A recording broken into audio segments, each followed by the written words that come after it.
Hi hi. അപ്പം ഞാൻ തീർത്തും എനിക്ക് വ്യക്തിപരമായിട്ടുള്ള ഒരു കാര്യത്തിനെ കുറിച്ചാണ് സംസാരിക്കാൻ പോകുന്നത്. വ്യക്തിപരമായിട്ടുള്ള ഒരു അഭിപ്രായത്തിനെ കുറിച്ചാണ് സംസാരിക്കാൻ പോകുന്നത്. അപ്പോൾ 1-ാം ക്ലാസ് മുതൽ 12-ാം ക്ലാസ് വരെ കലോത്സവത്തിൽ പങ്കെടുത്ത ഒരു മത്സരാർത്ഥി എന്നുള്ള നിലയിൽ എനിക്ക് വ്യക്തമായി അറിയുന്ന ഒരു കാര്യമാണ്, കള്ളക്കളികൾ കലോത്സവത്തിന് അന്നും ഇന്നും പുത്തിരിയല്ല. അതിപ്പോൾ എല്ലാ വർഷം കലോത്സവം നടക്കുന്ന സമയത്തും നമ്മൾ കാണുന്നതാണ്, ഇപ്പോഴും എല്ലാ വർഷത്തിന്റെ ഇടയിൽ നമ്മൾ കണ്ടുവരുന്നതാണ്.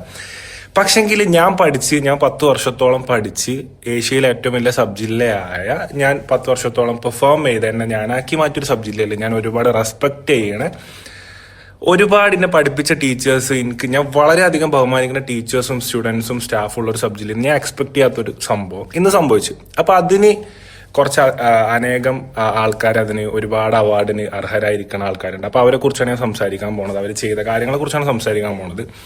തെറ്റാണോ ശരിയാണോ എന്നുള്ളത് ഞാൻ പറയണ ബാക്കി കാര്യങ്ങൾ നോക്കിയിട്ട് അതനുസരിച്ച് തീരുമാനം എടുക്കുക. അപ്പൊ ഞാൻ കാര്യങ്ങൾ എന്താണെന്നുള്ളത് അടുത്ത സ്റ്റോറിയിൽ പറഞ്ഞുതരാം. അപ്പൊ നിലമ്പൂർ സബ് ജില്ലാ കലോത്സവത്തിന്റെ പ്രചരണാർത്ഥത്തിന്റെ ഭാഗമായിട്ട് ഒരു റീൽസ് കോൺടെസ്റ്റ് കലോത്സവ മീഡിയ കമ്മിറ്റി സംഘടിപ്പിച്ചിരുന്നു. അതിൽ വ്യക്തമായ മാനദണ്ഡങ്ങളുണ്ട്, അതിന്റെ സംഭവങ്ങളുണ്ട്. ഏറ്റവും കൂടുതൽ വ്യൂസ് വേണം, ലൈക്ക് വേണം, കമന്റ് വേണം, മികച്ച വീഡിയോ ആവണം, ഇങ്ങനെ ഒരു 4-5, പിന്നെ കലോത്സവത്തിന്റെ തീം വേണം, ലോഗോ വേണം, 5-6 മാനദണ്ഡങ്ങളുണ്ട്. അപ്പം ഇത് പാലിച്ചിട്ട് ഇപ്പച്ചിന്റെ സ്കൂളിൽ LP UP കുട്ടികളാണ്, അവർക്ക് ഇൻസ്റ്റാഗ്രാമോ സംഭവങ്ങളൊന്നുമില്ല. അവരൊരു വീഡിയോ പുറത്തിറക്കി. അപ്പൊ അവസാന ദിവസം വരെ നമ്മൾ ആരും കൂടണില്ല, കാരണം നമ്മൾ അത്ര സീരിയസ് ആയിട്ട് ഇത് എടുക്കണില്ല. പക്ഷെങ്കിൽ കൂടെ മത്സരിച്ച ആൾക്കാർ ഫേക്ക് വ്യൂസ് കയറ്റിയിട്ട് ഈ പാവങ്ങളെ സ്കൂളിൽ ഇപ്പാന്റെയും സ്കൂളിലത്തെ ചെറിയ കുട്ടികളെ ഉമ്മമാരും ഇവരൊക്കെ ഷെയർ ചെയ്ത് കിട്ടിയ വ്യൂസിന്റെ മുകളിൽ വ്യൂസ് കൊണ്ടുപോയി തുടങ്ങി. ഫേക്ക് വ്യൂസും സാധനങ്ങളും കയറ്റിയിട്ട് ഒറ്റ ദിവസം കൊണ്ട് 100K 500K 800K 1.5 മില്യണക്ക് പോണ വീഡിയോസ് വരൽ തുടങ്ങി. അപ്പോഴാണ് ഞാനും ബാസിലും നമ്മളെല്ലാവരും ഇനിഷ്യേറ്റീവ് എടുത്തിട്ട് ഈ ചെറിയ കുട്ടികളെ വീഡിയോ ഞങ്ങൾ ഹെൽപ്പ് ചെയ്ത് ഞങ്ങളെല്ലാവരും നല്ലൊരു കുഴപ്പമില്ലാത്ത 21 ലക്ഷം ആൾക്കാരിലേക്ക് ആ കണ്ടന്റ് ഞങ്ങൾ എത്തിച്ചു കൊടുത്തു ഒരു ദിവസം മുന്നേ. അപ്പൊ അങ്ങനെ സ്വാഭാവികമായും കള്ളക്കളി കളിച്ച്, അതായത് ഫേക്ക് വ്യൂസ് എല്ലാം അടിച്ചു കയറ്റി നിൽക്കണ സ്കൂളുകാരെല്ലാവരും ഇടയ്ക്ക് ഈ പാവം LP UP സ്കൂൾ കുട്ടികളെ വീഡിയോ ഞങ്ങളെല്ലാവരും സഹായിച്ച് നല്ല വ്യൂസിലെത്തി ഒരു ജയിക്കുന്ന ഒരു പൊസിഷനിലെത്തി. അപ്പൊ 1-ാം സ്ഥാനക്കാർക്ക് 5000 രൂപ ഉണ്ട്. അത് പോട്ടെ, പൈസ അല്ല ഇവിടെ പ്രശ്നം. അപ്പൊ ഇവർ 1-ാം സ്ഥാനത്തിൽ എത്തി നിൽക്കുമ്പോൾ ഒന്നാമത് ഈ മീഡിയ കമ്മിറ്റി മത്സരത്തിന്റെ വിധി നിർണ്ണയിക്കുന്ന ഡേറ്റ് 2 പ്രാവശ്യം മാറ്റി. ആദ്യത്തെ ദിവസം മാറ്റി, 2-ാമത്തെ ദിവസം മാറ്റി. അതായത് ബാക്കിയുള്ളവർക്ക് മാക്സിമം ടൈം കൊടുക്കുകയാണ്. അതായത് ഫേക്ക് വ്യൂസ് ഉണ്ടെങ്കിൽ കുറച്ചും കൂടി കൊണ്ടുപോകാം, അത് കൊടുത്തിട്ട് വേണം മറ്റുള്ള തോൽപ്പിക്കാൻ എന്നുള്ള കളിയാണ് ഫസ്റ്റ് മുതൽ കളിക്കുന്നത്. 2 ദിവസം ടൈം കിട്ടിയിട്ടും വേണ്ടപ്പെട്ട ഫേക്ക് വ്യൂസ് ഒന്നും ഒറിജിനൽ വ്യൂസിനെ തോൽപ്പിക്കാൻ പറ്റിയില്ല. അങ്ങനെ ഇത് മാനദണ്ഡങ്ങളിൽ 5-6 മാനദണ്ഡങ്ങളിൽ 5-ഉം അല്ലെങ്കിൽ 5-ൽ 4-ഉം പാലിച്ച് ഫസ്റ്റ് ആയിട്ട് ഈ LP UP കുട്ടികളെ റീലെത്തി നിൽക്കുന്ന സമയത്ത് ഇവര് എടുത്ത തീരുമാനമാണ് ഏറ്റവും വലിയ കോമഡി. അതായത് മാനദണ്ഡങ്ങൾ കറക്റ്റ് ഇതുണ്ട് കേട്ടോ. ഇതിന്റെ മാനദണ്ഡങ്ങളെ അടുത്ത സ്റ്റോറിയിൽ ഷെയർ ചെയ്തത് എന്താണെന്നിട്ട് അത് വായിച്ചു നോക്കിയിട്ട് നിങ്ങളൊന്ന് പറയും, ഞാൻ കറക്റ്റ് പറഞ്ഞുതരാം. അപ്പോൾ ദുനിയാവിലെ ഏറ്റവും കോമഡി കലോത്സവം റീൽസ് കോൺടെസ്റ്റ് കണ്ടക്ട് ചെയ്ത മീഡിയ കമ്മിറ്റിൻ്റെ റൂൾസ് ഞാൻ വായിച്ചു തരാം. മികച്ചതും കൂടുതൽ വ്യൂവേഴ്സും ലൈക്കുള്ളതും കമൻ്റ് ഉള്ളതുമായ വീഡിയോ ആരാണ് തയ്യാറാക്കിയതാണ് അവർക്കാണ് സമ്മാനം നൽകുക. ഈ സംഭവം എല്ലാവരും കണ്ടല്ലോ, ഈ ഒരു പോയിന്റ് ഞാൻ പറഞ്ഞുതരാം.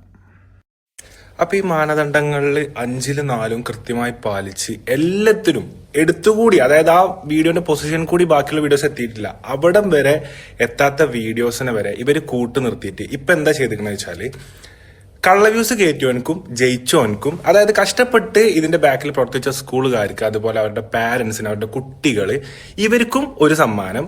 ഇങ്ങനെ കണ്ട ചൈനക്കാർക്ക് പൈസ കൊടുത്തിട്ട് വ്യൂസ് കുത്തി കയറ്റിയ സ്കൂളുകാർക്കും ഒരു സമ്മാനം. അതായത് ഇപ്പൊ ഒരു ഒളിമ്പിക്സ് ഓട്ട മത്സരത്തില് ഉത്തേജകം അടിച്ചിട്ട് ഒരു അത്ലറ്റ് റൺ ചെയ്യാണ്. റൺ ചെയ്ത് ഓനെ പുറത്താക്കി.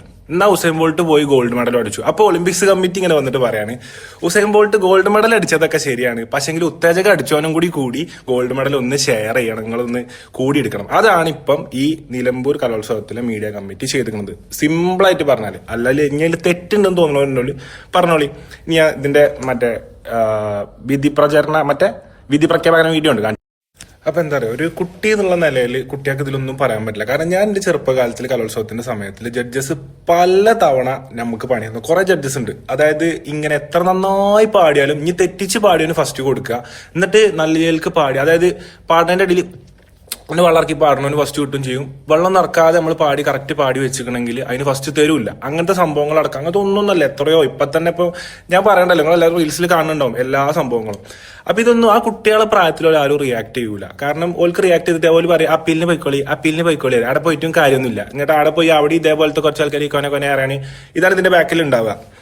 അപ്പം എനിക്ക് പറയാനുള്ളത്, ഇപ്പൊ ഞാനിത് പറഞ്ഞിട്ടില്ല എന്നുണ്ടെങ്കിലുണ്ടല്ലോ, ഈ പാവ ഉമ്മമാര് ഇവൽക്കൊന്നും പറയാൻ ആരുമില്ല. ഇവലൊക്കെ ഇത് രാപ്പകലില്ലാതെ ഷെയർ ചെയ്ത് ഇവലെ കുടുംബക്കാർക്ക് അയച്ചു കൊടുത്ത്, കൂട്ടക്കാർക്ക് അയച്ചു കൊടുത്ത്, വാട്സ്ആപ്പ് സ്റ്റാറ്റസും ഫേസ്ബുക്ക് കൂട്ടാണ് ഈ വ്യൂസ് ഉണ്ടാക്കിയിരുന്നത്.